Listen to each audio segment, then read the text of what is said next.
চতুর্থ নম্বর, এক দলকে কবর থেকে উঠানো হবে, তাদের মুখ থেকে রক্ত প্রবাহিত হবে। নাউজুবিল্লাহ বলি না।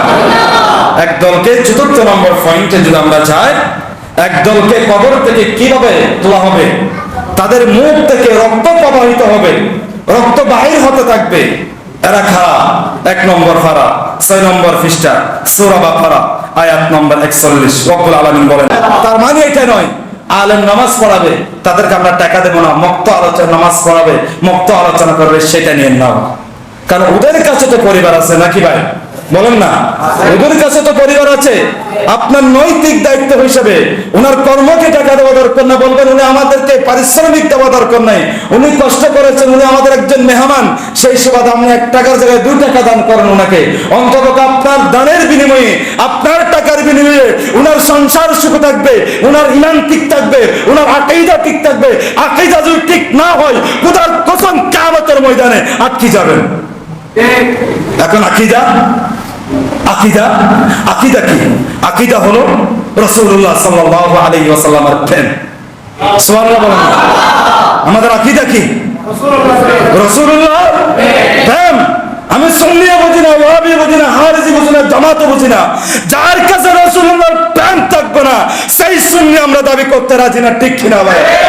আমরা দাবি করব রাসূলুল্লাহর প্রেম অন্তরে ধারণ করে যখন সামনে গিয়ে যাব।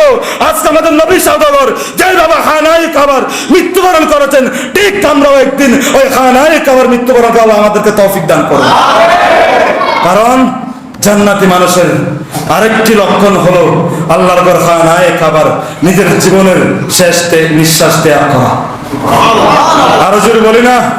এমন কিছু তা নয়, উনার 2 জন স্ত্রী নিয়ে আল্লাহর ঘর খানায়ে কাবা তাওয়াফ করতে গিয়ে দেন, মদিনায় মুনাওয়ারা জিয়ারত করতে গিয়ে দেন, সেই মুহূর্তে শেষ নিঃশ্বাস ত্যাগ করেছেন। কতই না ভাগ্যবান আমরা। গত জুমায় আমার সাথে মুসাফা করেছেন, কোলাকুলি করেছেন। এই বাবুকে আমি দাড়ির মধ্যে ওনাকে আদর করলাম নিজের বাবার সমতুল্য মনে করে। উনি আমাকে বললেন, বাবারে আমার জন্য একটু দোয়া করিয়েন, আগামীতে আর আসে কিনা জানি না। আফসোস, চলে গেল। আল্লাহ আমার আঙ্কেলকে জান্নাতের আলা মাকাম দান করুন। আরো জোরে বলি না ভাই? আর একটু জোরে বলি। আল্লাহ তার জীবনের গুনাহটুকু মাফ করে দেন।